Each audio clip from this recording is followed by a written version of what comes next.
বিনা হিসাবে আল্লাহ জান্নাত দিবেন ধৈর্য ধারণকারীদের। ধৈর্যের পরীক্ষা আল্লাহ সব নবীদের থেকে নিছেন, সব আম্বিয়ায়ে কেরাম পাশ করছেন, কামিয়াব হয়েছেন। ধৈর্য বড় দামি এক সম্পদ। আল্লাহ বলেন আমি ধৈর্যের মাধ্যমে তোমার থেকে 5টা পরীক্ষা নিব। 1 নাম্বার ভয়। ইমাম শাফিঈ রাহমাতুল্লাহি আলাইহি বলেন ভয় দ্বারা এখানে উদ্দেশ্য হলো আল্লাহর ভয়। কার ভয়? আল্লাহর। বান্দারও ভয় আছে, বান্দার পক্ষ থেকেও কি আছে? ফিলিস্তিনের উপরে ইসরায়েলদের হামলা, অপরাধ কি? কোনো অপরাধ নাই। তোরা কেন আল্লাহর জিকির করো, আল্লাহকে ডাকো, আল্লাহর পক্ষে কথা বলো। তাহলে এটা বান্দার পক্ষ থেকে ভয়, আল্লাহর পক্ষ থেকে ভয়। দাড়ি রাখলে আল্লাহ খুশি, দাড়ি কাটলে আল্লাহ বেজার, কিন্তু আত্মীয় স্বজনরা খুশি। এখন তুমি দাড়ি কাটিয়া কি আত্মীয় স্বজন খুশি রাখবা নাকি আল্লাহরে খুশি রাখবা? পরীক্ষা। ধৈর্য থাকলে পাশ করা সম্ভব, ধৈর্য যদি না থাকে পাশ করা সম্ভব না। পর্দা করলে আল্লাহ খুশি, আত্মীয়রা বেজার। এখন কি তুমি আত্মীয়র কথা মাইনা বা আত্মীয়তা সুইটা যাওয়ার ভয়ে তুমি পর্দা বাদ দিবা, নাকি জাহান্নামের আযাবের ভয়ে তুমি পর্দা করো? এটা পরীক্ষা, আল্লাহর ভয়। হরকে দারত খৌফে হক দরদিল মাদাম জান্নাতুল মাওয়া দেহাত উরা মাকাম जुज़्बा हक चीज़े मखाज़ इंसुजा फज़ले उआ मस्ते दर जुमला जहां। 1 নম্বরে আল্লাহর ভয়। ধৈর্যের সাথে তুমি কামিয়াব হওয়ার চেষ্টা করো। আল্লাহর ভয়। ওমর ফারুক রাদিয়াল্লাহু তাআলা, এই মেয়ে কথা কন, কি হইব? না পারলেও তো বলবেন পারি না। পারি না বললে কি আর আমার সভাপতি টিকে? সভাপতি যদি ইমাম সাহেব আমি আত্মাইয়া তো পারি না, তার ঠায় নেতাগি না। অতএব ওই ভুল নামাজ আজীবন করবে, তারপরও শিখবে না, ছোট হবে না। আছে না?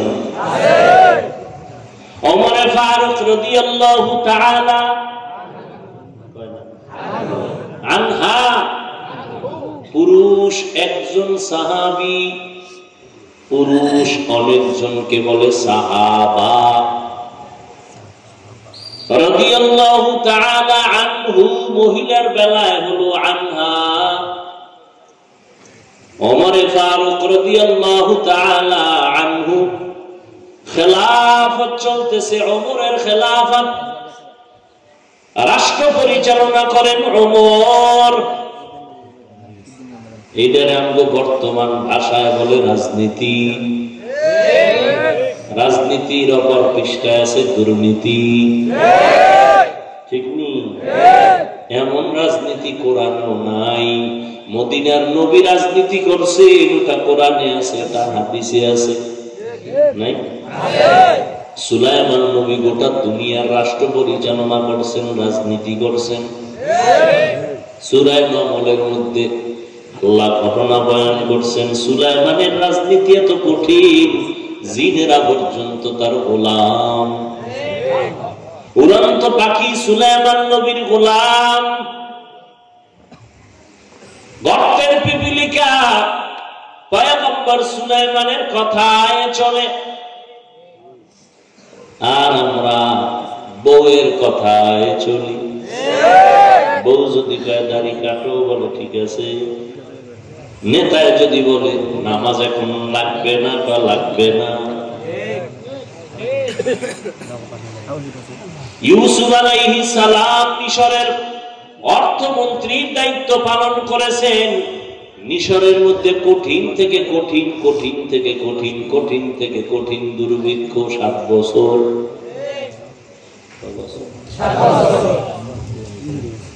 জমিনে কোনো ফসল নাই। ইউসুফ নবী অর্থমন্ত্রী থাকার পর সারা দুনিয়ায় ওই টাইমে ইউসুফ নবীর নিজ বরকতি হাতে মানুষকে ত্রাণ দিতেন। ত্রাণ আমাকে জমানা আছে না নাই? ঢাকার থেকে তেরা আসছে, কি বলে প্রত্যেকের চাল ডাল গম দাও, আমারটা কই?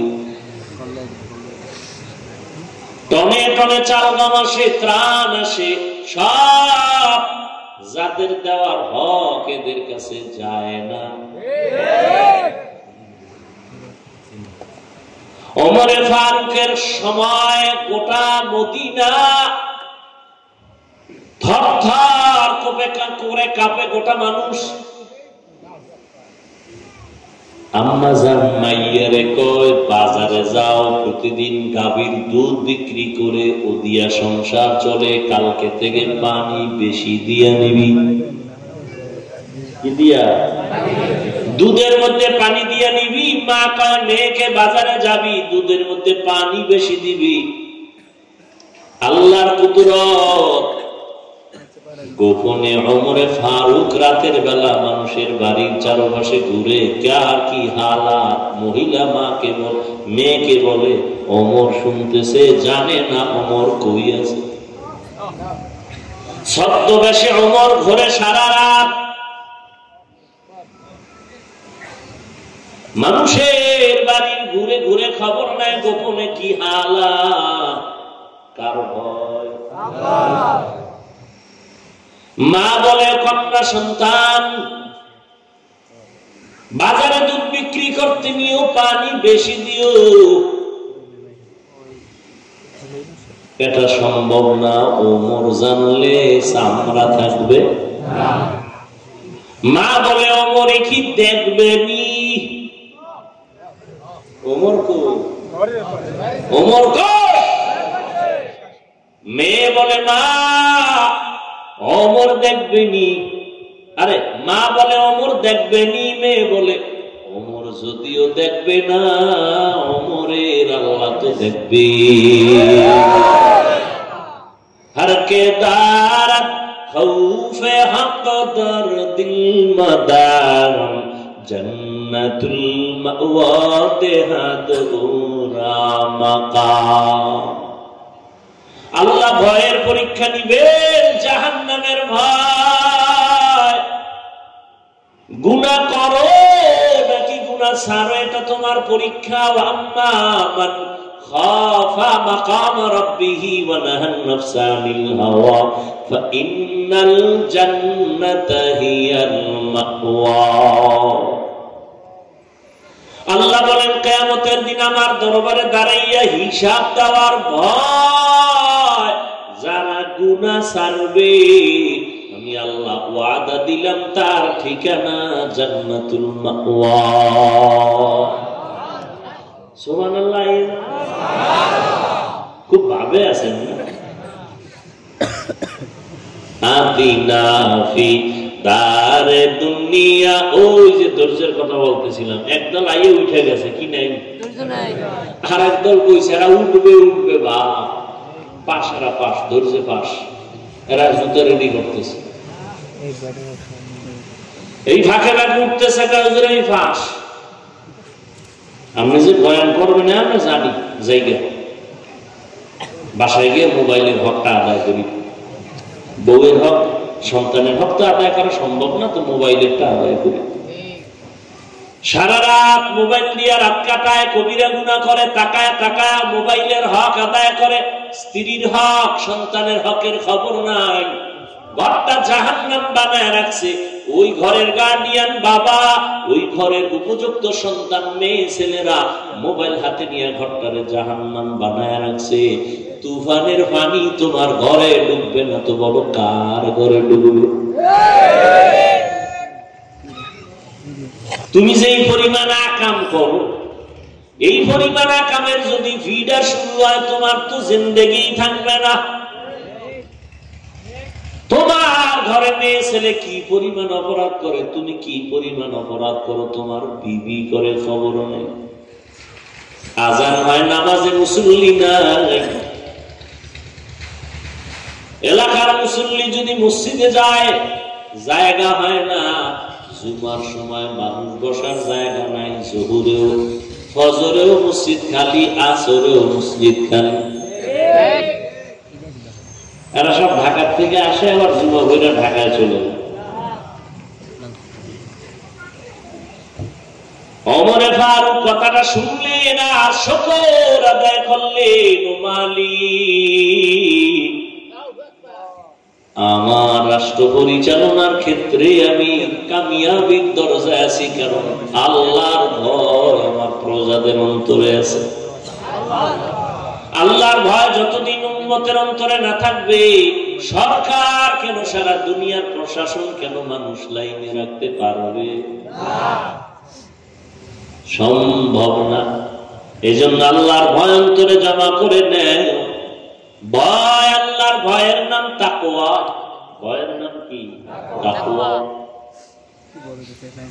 ভয়ের নাম তাকওয়া। যারা ভয় করে তাদের নাম মুত্তাকিন। সবাই আল্লাহকে ভয় করে, কিন্তু ভয়ের নমুনা নাই। সবাইকে যদি বলে আপনি ভয় করেননি, বলবে না ভয় করি, গাঁজা করে কয় ভয় করি, বিড়ি যারা টানে এরাও কয় কি। এই মোনাজাতের পরে বিড়ি টানবে না একদল আছে না? কেমন জুতার বাড়ি দরকার যে এত বড় বরকতি প্যান্ডেল থেকে বের হইয়া মোনাজাত দিয়া বাসায় যাইতে যাইতে বিড়ি টান। কত বড় ইতর, কত বড় বেলাজা, বেহায়া। এর থেকে বেশরমা বেলাজা কে হতে পারে? একটা জান্নাতি বাগান থেকে বের হয়ে বিড়ি টানে। বিড়ি টানলে শরীরের এনার্জি বাড়ে, চেহারা সুন্দর, যৌবন বাড়ে। তো পায়খানা খাইতে পারো না?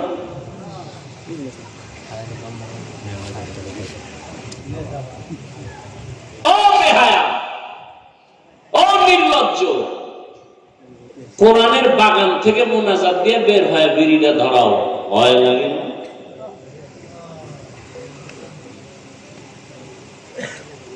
আল্লাহ হেদায়েত দান করুন।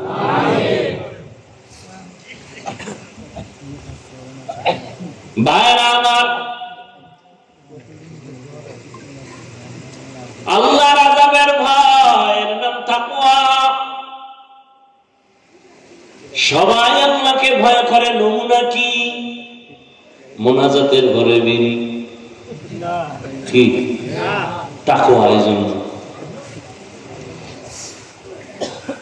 বেশি বেশি জিকির করার নাম তাকওয়া না, নামাজ পড়ার নাম তাকওয়া না, তেলাওয়াত করার নাম তাকওয়া না, বেশি বেশি পাগড়ি পরার নাম তাকওয়া না, বেশি বেশি তাহাজ্জুদ পড়ার নাম তাকওয়া।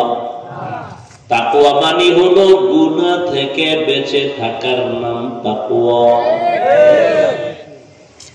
আপনি 1000 টাকার তসবিহ টানেন, আর আপনার ফলায় গ্রামীণ ব্যাংকে ম্যানেজার। হ্যাঁ, আপনি মসজিদের বারান্দায় বসে তসবিহ টানেন, আর আপনার উপযুক্ত মেয়েটা রাস্তা দিয়ে বেপরদায় যায়, সবাই সাথে দেখা সাক্ষাৎ করে, কি লাভ হবে আপনার এই তসবিহ টানা?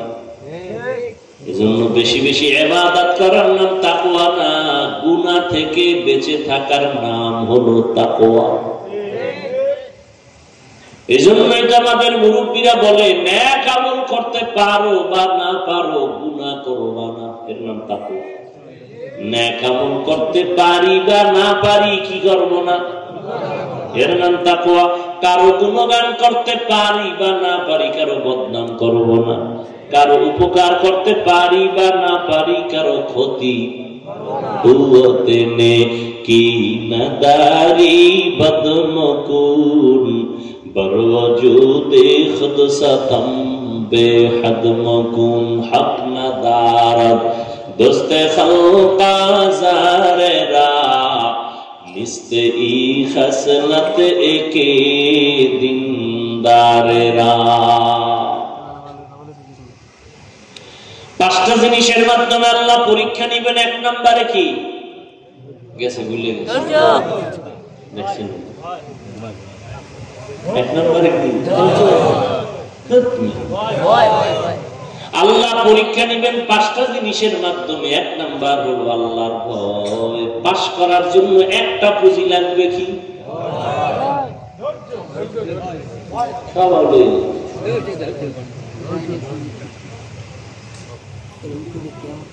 আল্লাহ তাআলা পরীক্ষা নেবেন 5টা জিনিসের মাধ্যমে।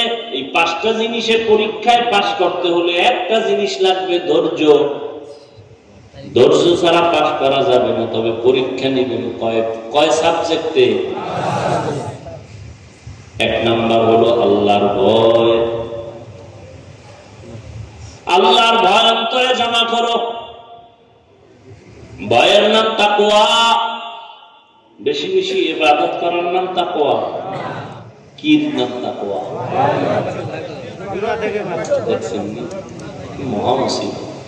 গুনাহ থেকে বেঁচে থাকার নাম তাকওয়া। قال النبي صلى الله عليه وآله وسلم اتق المحارم تكن أعبد الناس। আল্লাহকে ভয় করো, গুনাহ থেকে বেঁচে থাকো। আল্লাহর নিয়মের, আল্লাহর সাধ্যের বাইরে, আল্লাহর অবাধ্যতার থেকে নিজেরে বাঁচায় রাখো। আল্লাহর নিষিদ্ধ জিনিস থেকে নিজেরে বাঁচায় রাখো। এই যুক্তি টুক্তি চলবে না। আদমের কইছে গাছের কিনারায় যাবা, কারণ কি ওটার ভিতরে বিষ? মুফাসসিরিনে কেরাম বলেন গাছটা খুব ভালো, ফলটাও ভালো, কোনো ঝামেলা নাই। আল্লাহ নিষেধ করলেন কেন? তো ফল খাইতে নিষেধ করে না, কিছু কাছে যাবা না। খবরদার, কারণ আল্লাহ পাক একটা পরীক্ষায় ফেলাই যে আমার আইন তুমি মানো না যুক্তি খুঁজো। তুমি বড় হুজুরে হাজির। কে? মিস্টার ইবলিস। তুমি কি বুঝলা? জান্নাতে থাকবা না ভাগ বাঁকা থাকবো? তো খাও, খাইলে থাকতে বলো। তো আগে গিয়া আম্মাজান হাওয়া দুজনের একটা ধোকায় ফেলাই, যখন তারা গাছের কাছে গেছে, ফলটা ধরছে, শরীরে ছিল জান্নাতি পাতার পোশাক, এটা পইরে গেছে।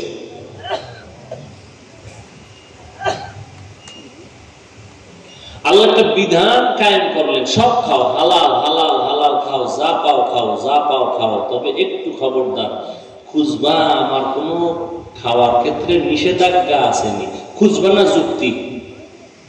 খবরদার, আমার নিষেধাজ্ঞা আসেনি এটা খুঁজবা। যুক্তি টুক্তি খুঁজবে কিন্তু শেষ। আমার নিষেধাজ্ঞা আছে কিনা দেখবা। সুদ খাওয়া হালাল, ঘুষ খাওয়া হারাম, কোন যুক্তি খুঁজবা না। খবরদার, আমি আল্লাহর কথা মাইনে চলো, এটাই তোমার জন্য তাকওয়া। আমি আল্লাহ যা নিষেধ করছি এর কাছেও যাবা না, এর নাম তাকওয়া।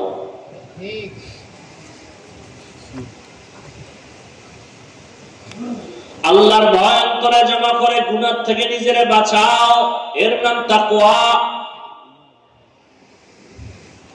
দ্বিতীয় পরীক্ষা আল্লাহ পাক বলেন ক্ষুধার মাধ্যমে পরীক্ষা। ইমাম শাফিঈ রাহমাতুল্লাহি আলাইহি বলেন এখানে ক্ষুধা মানে হলো রোজার মাধ্যমে পরীক্ষা। অনেক কুলাঙ্গারের বাচ্চা এই রোজায় দেখা গেছে রোজা রাখে নাই, মুসলমান, চায়ের দোকানে বয়ে বয়ে কইছে আমার ঘরে কি ভাতের অভাব, আমি রোজা রাখবো কেন? এমন কুলাঙ্গারের বাচ্চা নাই?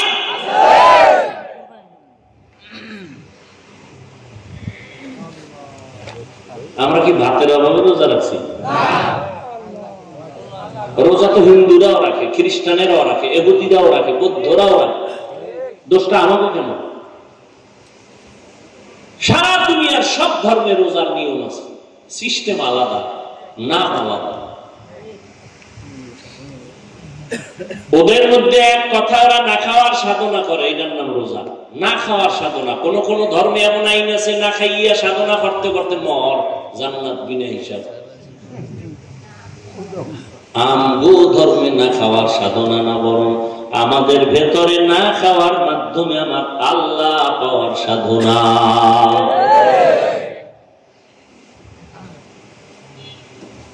এরপরে রোজা হলো শরীরের জন্য মহা ঔষধ। নিমক হারাম রাখা, রোজা রাখলে গ্যাস বাড়ে, অসুস্থতা বাড়ে। রোজা হইছে ঔষধ, এটার মানে হচ্ছে রোগের কারণ। যেমন নিয়ত তেমন ফলাফল। অথচ রোজা শরীরের মহা ঔষধ। এই জন্য নবীজি সোমবার বৃহস্পতিবার রোজা রাখতেন প্রত্যেক সপ্তাহে। আর আমরা 30 রোজাই রাখতে পারি। হ্যাঁ, আবার কিছু লোক রাখে কিন্তু কষ্ট কাম করলে আর রাখতে পারে। মাটি কাটবে রোজা রেখে, এটা কেমন সম্ভব? কথা, মাটি কাটার লোকের মধ্যে কি রোজাদার নাই? ওরে আল্লাহ কিয়ামতের দিন দাঁড় করায় আপনার ভিড়ে যে ও পারলো, 2 পারলি না। ক্ষুধার মাধ্যমে পরীক্ষা রোজা। আবার মাঝে মাঝে আল্লাহ না খাওয়াইয়াও কি পরীক্ষা নেই। আর আমার নবীর কোন গুণ আছে? সবাই বলেন নবীর কোন তুলনা আছে? যেই নবীর জন্য আল্লাহ নিজে আসে। মুসা নবী আল্লাহর আসে, ঈসা নবী আল্লাহর আসে, ইব্রাহিম নবী আল্লাহর আসে। আল্লাহ কয় আমি শুধু মুহাম্মদের আসে। সেই নবী দোয়া করলে উহুদ পাহাড় স্বর্ণ হয়ে যায়। ওই নবীরে 3 বছর, কয় বছর? শিয়াবে আবু তালিবের মধ্যে গৃহবন্দী করে রাখছে। পানি দেয় না, খানা দেয় না, কিচ্ছু দেয় না। নবী গাছের পাতা ছিঁড়ে ছিঁড়ে এরপরে চাবায় চাবায় পেটের ক্ষুধা নিবারণ করেছেন 3 বছর।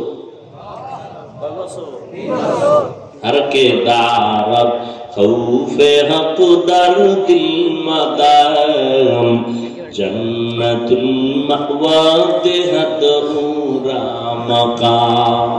একটু যদি পেটের ক্ষুধা নিবারণের খানা না পায়, দৌড়ায় কামনে লোন উঠানো যাবে। লোন উঠাই এরপরে ব্যবসায়ের পরে কিস্তিতে টাকা আনে, সুদে টাকা লাগায়, এরপরে বউয়ের মান সম্মান শেষ, নিজের ইজ্জত পর্যন্ত শেষ। কিস্তি আদায় না কইরা কবরে যাওয়া যাবে না। আজরে যাইতে পারবে কিন্তু কবরে যাওয়া সম্ভব। সব সদস্যরা অফিসারেরা গিয়ে ঘেরাও দিছে, কিস্তি আদায় করো, তারপরে লাশ নেওয়া। ঠিক নেই? এইগুলো হারাম খাওয়ার ফলাফল। কত গরিবরা যে কাঁদতেছে এই রাস্তায় গিয়ে। কেন যায় আল্লাহ? লোভে পাপ, পাপে।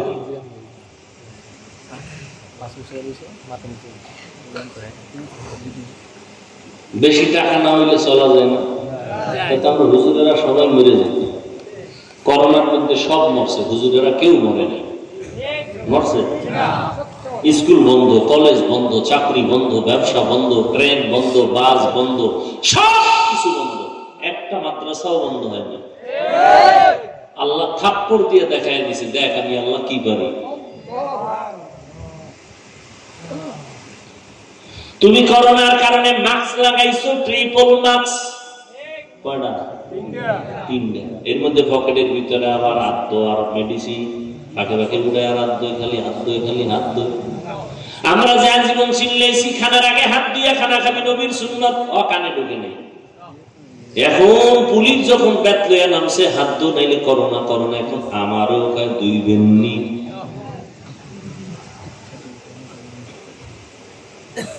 মাস্ক লাগাইয়া চলছো করোনার ভয়। আর ওই সময় আমার দেশের টুপিওয়ালা আলেম হুজুরেরা করোনার লাশগুলো কাদের মধ্যে নিয়ে গোসল করাইয়া, কাফন পরাইয়া, জানাজা পড়াইয়া কবরে রাখছেন। একজন হুজুরেও করোনায় মরে নাই। তোমার আর কেমনে বুঝাবো? খোদায় যদি বুঝ না দেয়, আর উপায় কি?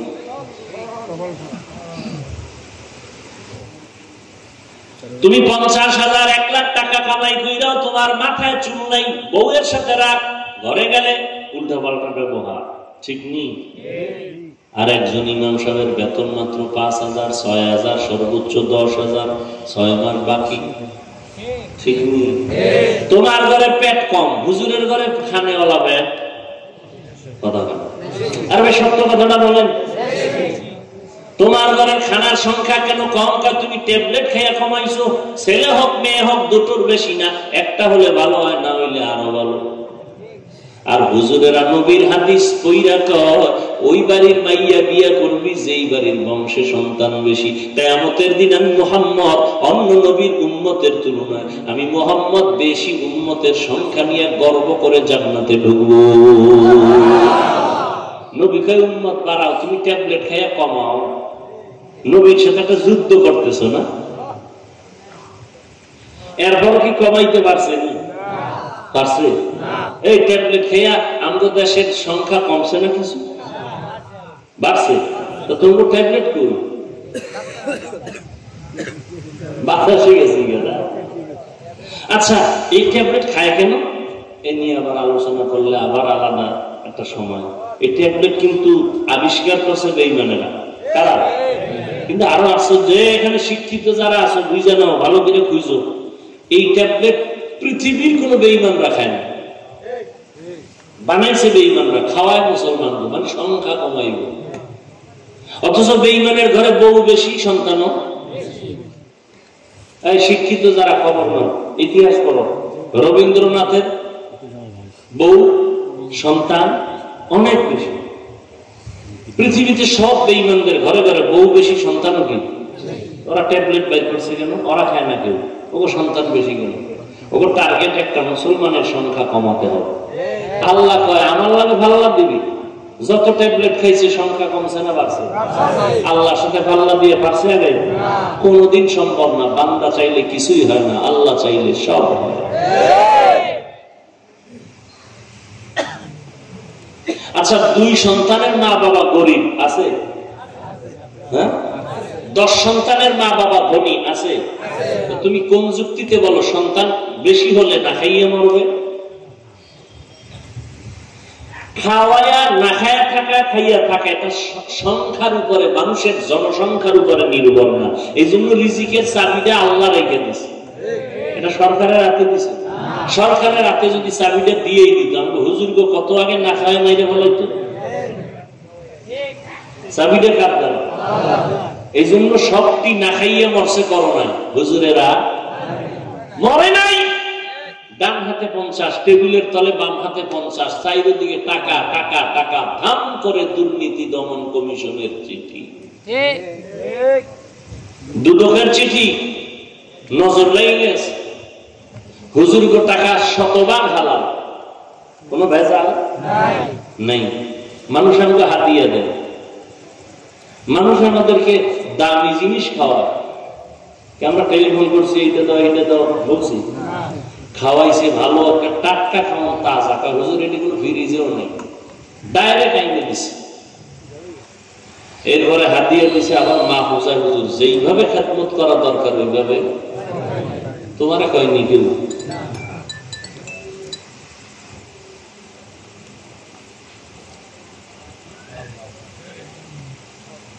নাস্তিক মাথা গরম, হুজুর গো টাকার হিসাব লও।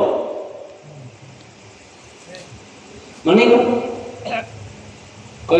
কথা আছে না, যারা শয়তানে ধরে কাম থুইয়া আকাম করবে, যারা শয়তানে ধরে কাম থুইয়া আকাম করবে। নিজের মাইয়ে বলা ঠিক মতো নামাজ পড়ে না, ইমাম সাহেব পাগড়ি বান্ধেন, এটা বড় দোষ। ইমাম সাহেব কেমন ইমাম রাখছেন, পাগড়ি নেই। এখন যদি কানের উপরে একটা থাপ্পড় দিয়ে কইতো তোর দাড়ি কই, আমি যুক্তি দেয় মরার সময় দাঁড়িয়ে আছেন, আর দুনিয়াতে আসার সময় দাঁড়িয়ে আছেন, কথা দাঁড়িয়ে আছে কেন? এখন পরে আবার একটা থাপ্পড় দিয়ে তোর দুনিয়াতে আসার সময় দাঁত আছে ছিল, বাইরে সবটি ভালো। মরার সময় দাঁড়িয়ে আসেন না, এই জন্য রাখে না। তো দাঁত আসেন না, রাখছো কেন? ভালো যুক্তি দ্বারা বেঈমান হয়, আল্লাহ পায় না।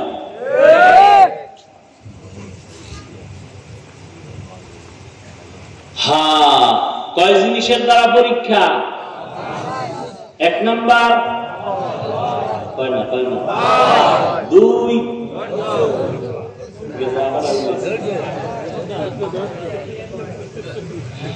5টা জিনিসের দ্বারা পরীক্ষা। পাস করার জন্য পুঁজি লাগবে একটা, কি? ধৈর্য। 5 জিনিসের পরীক্ষার 1 2 ক্ষুধা। কি? ক্ষুধা। আল্লাহ মাঝে মাঝে কষ্ট দিবেন। নবীজি এই যে 3 বছরের ইতিহাস শুনাইল, গাছের পাতা ছিঁড়ে ছিঁড়ে খাইছে নবীজি। তুমি কি? তুমি একটু সমস্যা হলেই গ্রামীণ ব্যাংক কই, আশা কই, আরো কত কিছু, এখন অভাব নেই। একটা চায়ের দোকান দেবে, হ্যাঁ লোন উঠাইতে গেছে, দাও কিছু টাকা দাও, আমি চায়ের দোকান দিব। 1 কাপ চা খাবা, আধা ঘন্টা টেলিভিশন ফ্রি। ফ্রির দেশ চলতেছে, ফ্রি। বই চা খাইব, রুটি খাইব, কলা খাইব, বাস টেলিভিশন দেখব। হায় হায়। 2 নম্বরে আল্লাহ ক্ষুধা। 3 নাম্বার হলো সম্পদের কোরবানি। ইমাম শাফিঈ রাহমাতুল্লাহ আলাইহি বলেন, এখানে কোরবানি সম্পদের মানে যাকাত। কি? যাকাত। কিয়ামতের আগে বড় লোকেরা যাকাত দিবে না, মনে করবে এটা জরিমানা। অথচ আল্লাহর কসম, আল্লাহ বন্টন করার সময় ধনীর কাছে 100 টাকা দিয়ে গেছে, এই ধনী তুই 100 টাকা রাখবি, তবে এখান থেকে তুই মালিক হইলি 100 টাকার থেকে 97 টাকা 8 আনা, বাকি থাকে কত? 2.5 টাকার মালিক তুই না। কয় কে? কয় তোর পাশে আশেপাশে গরিব যারা, তারা 2.5 টাকার মালিক। গরিবের টাকা আমার দিছো, কয় এটার জন্যই তো তোরে হাদিয়া দিছি, তুই 2.5 টাকা এটা হাতে আমানত রাখবি, আর তোর এই জন্য হাদিয়া কত? 97 টাকা 8 আনা। আল্লাহ আমারটা আমার দাও। কেন হবে না? গরিবের 2.5 টাকা গরিবের দিয়ে দাও, তুমি দাও, আমার এটা একটা প্যাচ লাগাই দিলে কেন? গরিবের হাতে দিলেও রাখতে পারবে না, তুইও পারতি না, কিন্তু তোর যে 97 টাকা আছে বিদায় তুই কিছুদিন রাখতে পারবি। 97 টাকা বাড়ি দিয়ে হইরে গেলি 2.5 টাকা ধরবি। এই জন্য আমি আইন করছি, বছরটা শেষ হলেই দিয়ে হবে। 97 টাকা শেষ করার মুহূর্তে দিয়ে ফেলাবি, বছরে বছরে দিবি, বছরে বছরে দিবি। কারণ হজের মতো যদি কিন্তু জীবনে একবারে দিয়ে এলাম, তাহলে 2.5 টাকা খাইয়া বেউস হয়ে যায়। আরে বছরে বছরে আইন কইরাও 2.5 টাকা দেয় না, জরিমানা মনে করো।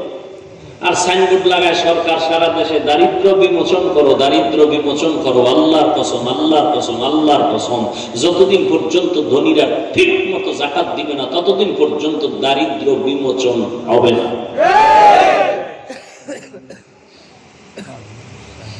ঠিক মতো দেখছেন নি, যাকাত দেয় না। নির্বাচনে 25 কোটি টাকা খরচ করছে একটা উপজেলায় একজন, তাহলে আরো 60 জন ছিল না? এরা কত খরচ করছে? আর আপনারা তো এই সুযোগ কি হারানো যায়? ভোর রাতের হাদিয়া। কি? ভোর রাতের হাদিয়া। সবার দ্বারা কইছে, কসম আল্লাহ, ভোটটা তোমারই দিব। ভোট একটা ব্যস্ত 6 জনের দ্বারা, খালি ভোর রাতের হাদিয়া হয়েছে। আর এই টাকা মাইয়া বলারে খাওয়াইয়া মাইয়া বলার রক্তটারে নাপাক বানাই দিছে। কত বড় বাপ নামের কুলাঙ্গা, বাপ নামের কলঙ্ক। নাবালেগ বাচ্চার রক্ত পবিত্র, স্ত্রীর রক্ত কি? তুমি হারাম টাকা আইনা ওই রক্ত নাপাক করো কেন? তোমার স্ত্রী যদি জানতো, বলতো তালাক দিয়ে দে, তোর মতো স্বামী চাই না। সন্তান যদি জানতো তুমি হারাম চুরি করা টাকা, 4 টাকা জুলুমের টাকা আমাকে খাওয়াও, ওই সন্তান বাবা বলে সম্বোধন করতো না। নিজে যাই না শুনে খাও, এটার ভিডা ফাটা তুমি খেয়া জাহান্নামে যাও। বাচ্চার অপরাধটা কি? ওরে কেন হারাম টাকা খাওয়ায় রক্ত নাপাক করলা বলো তো বাবা? তুমি কি এই জন্য বাবা হইছো যে একটা অবশিশু তারে তুমি আর একজনের জুলুমের টাকা এনে খাওয়াইয়া বাচ্চার রক্তটা নষ্ট করতেছো? এটা তুমি বাপ হয়ে কেমনে পারলা? তুমি কিসের বাপ? হ্যাঁ, মালের কোরবানি, যাকাত। গরিবেরা নাকের তাল দিয়ে ঘুমাইবে, এইটা তো আর আমগো নাই, ঘুমা। আল্লাহ কয় জীবনের কোরবানি, ধনীরা দিবে মালের কোরবানি, তুমি দাও জানের কোরবানি। ধনী বলবে এখানে মসজিদ বানাও, কত লাখ টাকা লাগবে? কয় 1 কোটি। কয় দিনাম। বানাইবে কে? গরিবের লাগাও, আমি ওর বেতন দিব, দৈনিক হাজিরা দিব, কাজটাও করবে, মাল দিব আমি, জান দিবা তুমি। এই কারণে ধনী মাল দিয়া জান্নাত পাবে, তুমি জানের কোরবানি দিয়া জান্নাত পাও। দেখছেন আল্লাহর সিস্টেম কত সুন্দর। মালের কোরবানি দাও ধনী, জানের কোরবানি দাও গরিব। দাও, কোরবানি করো। যাকাত ধনীরা দিবে, আর তুমি জানের কোরবানি দাও, নামাজ পড়ো। বান্দা তুমি ইবাদতে সময় লাগাও, মসজিদ বানাও, মাদ্রাসা বানাও, মানুষের চলাচলের পথ ক্লিয়ার করো, রাস্তাঘাট বানাও। হ্যাঁ, বিনিময়ে তুমি কিছু টাকা পাইবা, কিন্তু খবরদার যেই টাকা তুমি পাইবে এটা হালাল ভাবে নিও, মানুষের ধোঁকা দিও না। জানের কোরবানি। আর একটা হলো ডাইরেক্ট জান দিয়ে দাও, ডাইরেক্ট যুদ্ধের ময়দানে ফিলিস্তিনের জমিনে জান দিয়ে দিতেছে। বাবা জান মিষ্টি খাওয়ায়, ফিলিস্তিনে কি খাওয়ায়? সাংবাদিকরা কয়, ও ভাইজান আপনি আনন্দিত কেন, মিষ্টি খাওয়ান কেন? বলে আল্লাহর শুকর, আমার 2 সন্তান শাহাদাতের পেয়ালা পান করে জান্নাতে গেছে, আমিও রেডি, এই পথে আমি জান্নাতে চলে যাব।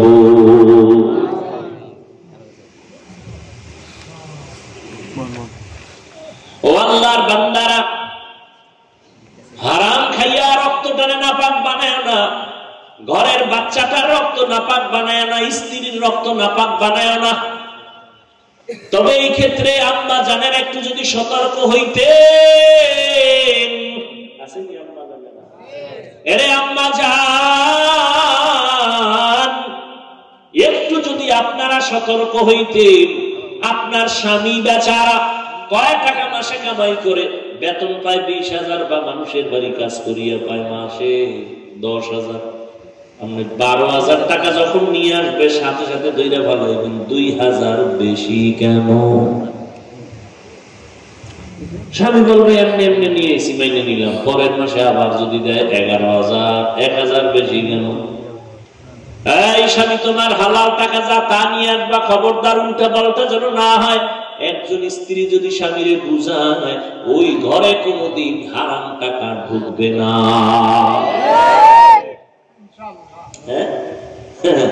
স্ত্রী কেউ কইব নি, স্ত্রী চাইব স্বামীটাও খাইবে, ডাইনে বামে আরো আনবে, স্বামী দেও দেও দেও, স্বামী গান ছড়াইয়া এরপর স্ত্রীর জন্য কাপড় আইনা দিছে, কত কষ্টের দিলের আনন্দ, ঈদ আসতেছে।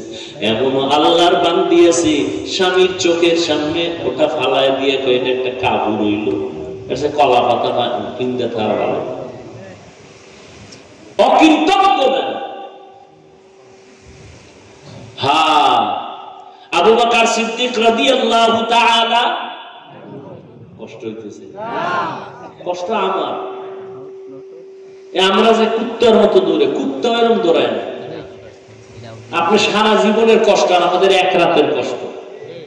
বয়ে বয়ে তো মোস্তাওয়ায় বহুত কথা কম, আমগুলোকে ঘুরবেন, সাহস আছে 2 দিন, হসপিটাল ছাড়া হুশ করা যাইবে আমাদের।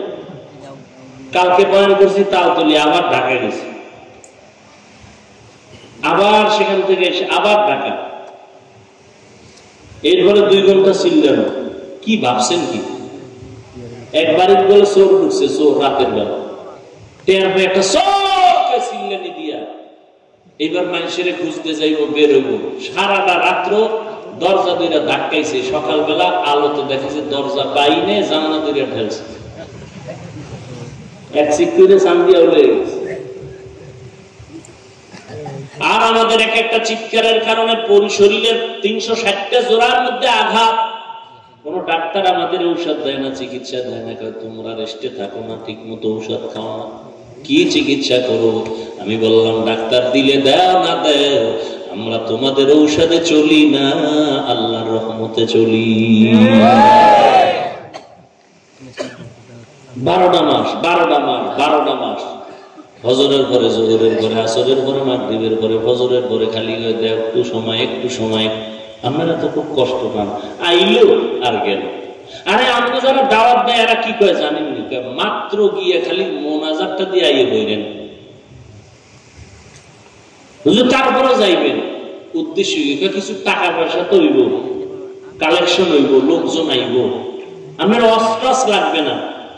তো কি করতে জানো? আপনি খালি বইয়া একটু দোয়া করে দেবেন, খাস, আর কিচ্ছু লাগবে না। এনার কথা যদি দোয়াটা ফিরে যেতে, দোয়া হইব না, আপনারা কি পরিমাণ বড় দোয়া দেবেন। কিন্তু দাওয়াত দেনেওয়ালা আকামটা ঘটাইছে কি?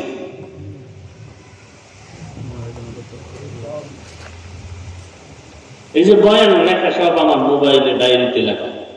বয়ান কয়টায়? মাগরিবের পরে 45 মিনিট বয়ান করবো, হবে আধা ঘন্টা হলে চলো।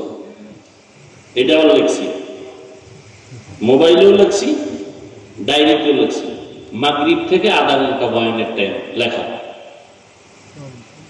এরপরে আমি দ্বিতীয় বয়ানে যাব, সেখানে যাইতে টাইম লাগবে, নামাজ আছে, খাওয়ান আছে, এরপরে বয়ান করব। আমি তো ওয়াদা ঠিক রেখেছি, আমি তো আল্লাহর সাথে বেইমানি করিনি। আমার সাথে যে ওয়াদা আমি সেটা ঠিক রেখেছি। কারণ আপনি যদি গালি দেন তাতে আমার আসবে কি আর যাবে কি? আপনি আমার জাহান্নামে ঢুকাই লাইতেছেন ডাইরেক্ট বিসমিল্লাহ ছাড়া।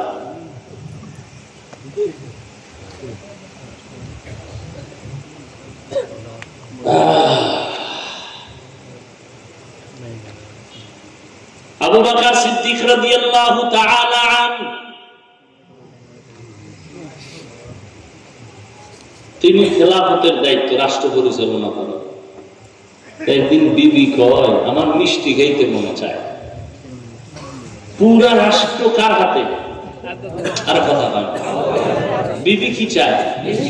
আবু বকর বলে, মিষ্টি খাওয়ানোর মতো টাকা আমার কাছে নাই। আর 25 কোটি খরচ করছে নির্বাচন, কোটি।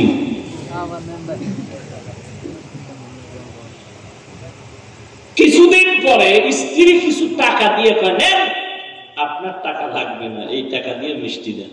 স্ত্রী কি আর যেমন তেমন? স্ত্রীও তো সেই স্ত্রী, স্বামীকে একটু পরীক্ষাই করতেছেন। এই টাকা না, এবার কই ভাইলা কি? স্ত্রী টাকা দেয়, কই ভাইলা। স্বামী দিলে যদি স্ত্রী কয় কই ভাইলা, দুই ভাইলা যদি এক জায়গায় হয়, ওখানে আর হারাম টাকা ঢুকবে? স্ত্রী কয়, আপনি যে বেতন পান মাসে মাসে অর্থ মন্ত্রণালয় থেকে, আপনি রাষ্ট্র পরিচালনা করার কারণে যে বেতন পান, ওই টাকার থেকে অল্প অল্প জমা রাইখা এডি বানাইছে। এবার শুনেন আসল কথাটা, শুনবেন নি? আবু বকর কয়, তাহলে তো আমার যে মাসের বেতন যা পাই, তাহলে এই টাকাগুলো আমার সংসারে লাগে না, তাহলে আগামী মাস থেকে এই টাকা কমায় নেব। তাকওয়া বুঝেননি?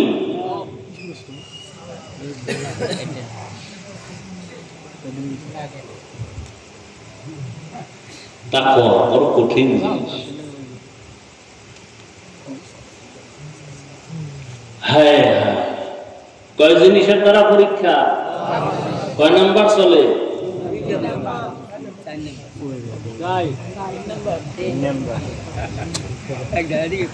এক হলো আল্লাহর ভয়, ওই ধৈর্যের পরীক্ষায় পাস। হ্যাঁ, উঠো উঠো, পাস আর পাস।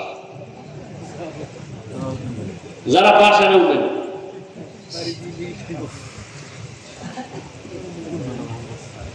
এক নম্বরে আল্লাহর ভয়, দ্বিতীয় ক্ষুধা, 3 নম্বর সম্পদের কোরবানি, 4 নম্বর হলো জানের কোরবানি, 5 নম্বর হলো ফলের কোরবানি। ইমাম শাফিঈ বলেন, এখানে ফল দ্বারা উদ্দেশ্য গাছের ফল না, কয় কি? কয় তোমার সন্তান হলো আসল ফল। কোরআন শরীফে নারীদেরকে জমিন ফসল উৎপাদনের জমিন বলা হয়েছে, ক্ষেত হলো নারীরা, আর ওই নারীদের ক্ষেতের ফসল হলো সন্তান। আল্লাহ বলেন আমি সন্তান দিয়া পরীক্ষা নিব, ইন্নামা আমওয়ালুকুম ওয়া আওলাদুকুম ফিতনা, সন্তান দিয়া নিয়ে যাবে, এটা তোমার জন্য বড় পরীক্ষা। সাহাবী যুদ্ধ করে বাড়ি আসবেন, ঘরের মধ্যে স্ত্রী আর একটা বাচ্চা, আর কেউ নাই। সাহাবী যুদ্ধ করলেন, গাজী হইয়া বাড়ি আসছেন, আসার আগে বাচ্চা সন্তান মরিয়ে গেছে। বাচ্চাটার একটা বিছানায় শোয়াইয়া মা চাদর দিয়া ঢাইকা রাখছে, ঘুমা। স্বামী বেচারা ঘরে আসছেন, সাহাবী আসার পরে মুখের হাসি মুখে কথা বইলা ভেতরে নিয়ে আসলেন, খানা দিলেন।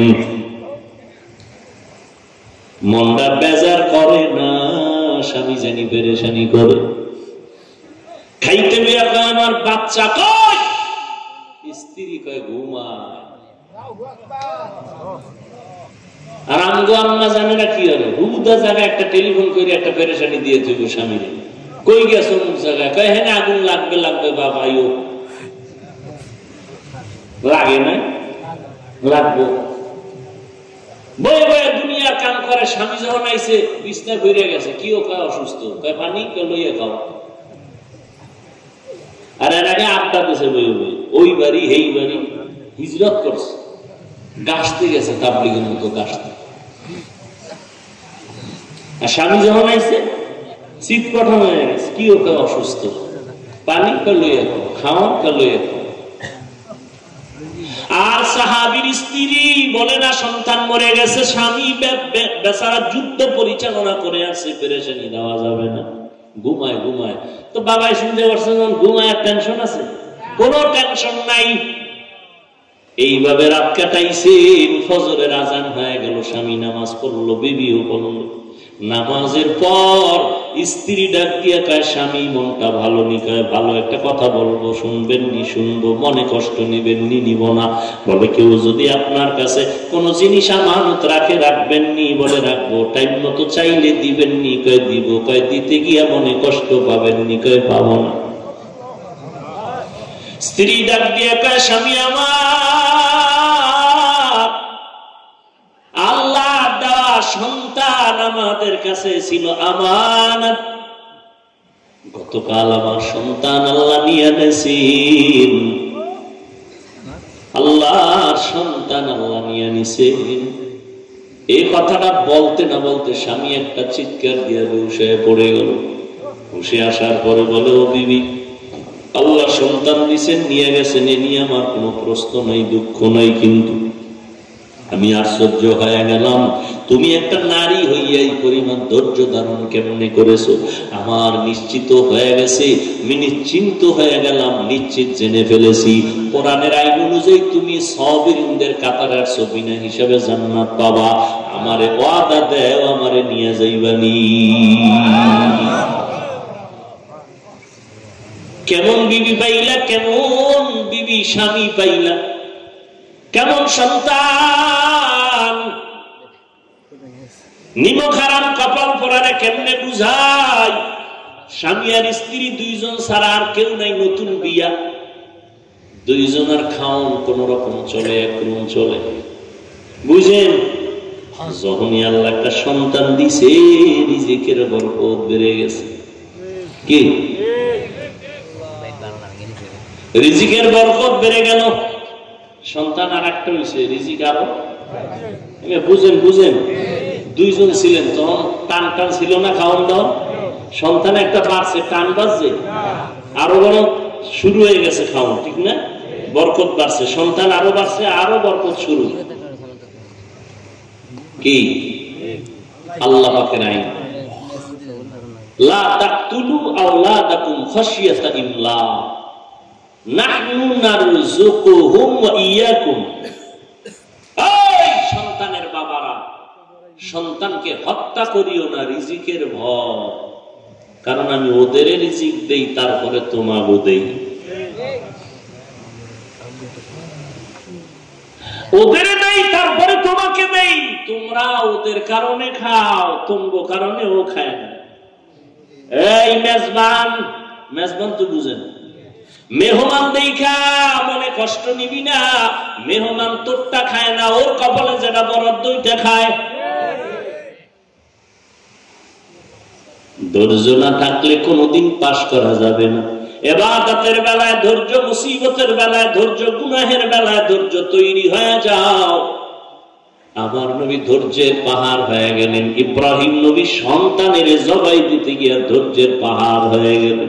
সন্তান ইসমাইলও ধৈর্য ধারণ করে বাবার সামনে সারেন্ডার হয়ে গেল। আল্লাহ তাকে কামিয়াবি দান করলেন।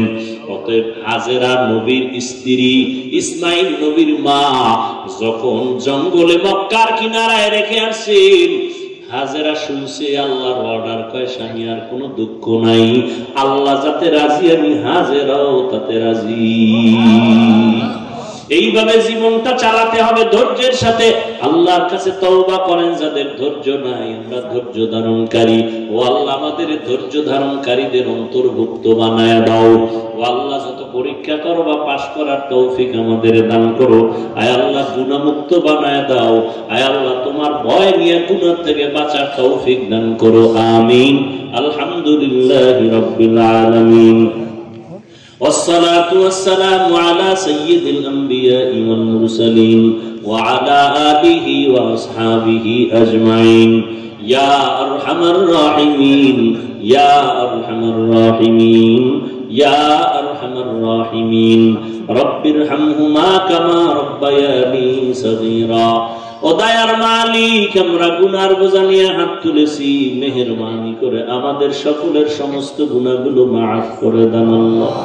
মাহফিল কবুল করে নেন আল্লাহ, মাদ্রাসা মসজিদ কবুল করে নেন আল্লাহ, এলাকায় শান্তি দান করেন, কামাই রুজি ব্যবসা চাকরিতে সকলের বরকত বাড়ায় দেন। আয় আল্লাহ ঘরে ঘরে সুন্নতের আমল জারি করে দেন, মা বোনদের আবেদা বানায় দেন, সন্তানগুলো নেককার বানায় দেন, মোবাইলের গুনাহের থেকে হেফাজত করেন। আয় আল্লাহ লেখাপড়া যারা করে পরীক্ষার্থী কামিয়াবি দান করেন, দিলের নেক আশা পূরণ করে দেন। আয় আল্লাহ 5 ওয়াক্ত নামাজি কোরআন পড়নেওয়ালা বানায় দেন। সারা দুনিয়াবাসীকে মাফ করে দেন। প্রবাসে যারা আছে তাদের হেফাজত করেন। ইসরায়েলের জালেমদের জুলুম থেকে মুসলমানদের হেফাজত করেন। বাংলাদেশ শান্তির দেশ বানায় দেন। আয় আল্লাহ আপনার ঘর জিয়ারতের জন্য, নবীর রওজা জিয়ারতের জন্য কবুল করে নেন। যারা গিয়েছে তাদেরও কবুল করে নেন, যারা যেতে পারে নাই তাদেরও কবুল করে নেন। আয় আল্লাহ রিয়া হাসাদ কিবির দূর করে ইখলাস দান করেন। আয় আল্লাহ গুনাহমুক্ত জিন্দেগি দান করেন, নেক আমলের আগ্রহ দান করেন। আয় আল্লাহ আমরা যারা হাত তুলেছি আমাদের মা বাবা মুরব্বী যারা কবরে জান্নাত দান করেন, যারা বেঁচে আছেন হায়াত দান করেন, অসুস্থ যারা সুস্থতার নিয়ামত দান করেন, চলার পথে ইজ্জতের সাথে হেফাজত করেন। আয় আল্লাহ পরমুখাপেক্ষির থেকে হেফাজত করেন। আয় আল্লাহ প্রত্যেকটা মা বাবাকে নেককার সন্তানের মা বাবা বানায় দেন। আয় আল্লাহ স্বামী স্ত্রীর মাঝে মহব্বত বাড়ায় দেন। প্রত্যেকটা ঘর সুন্নাত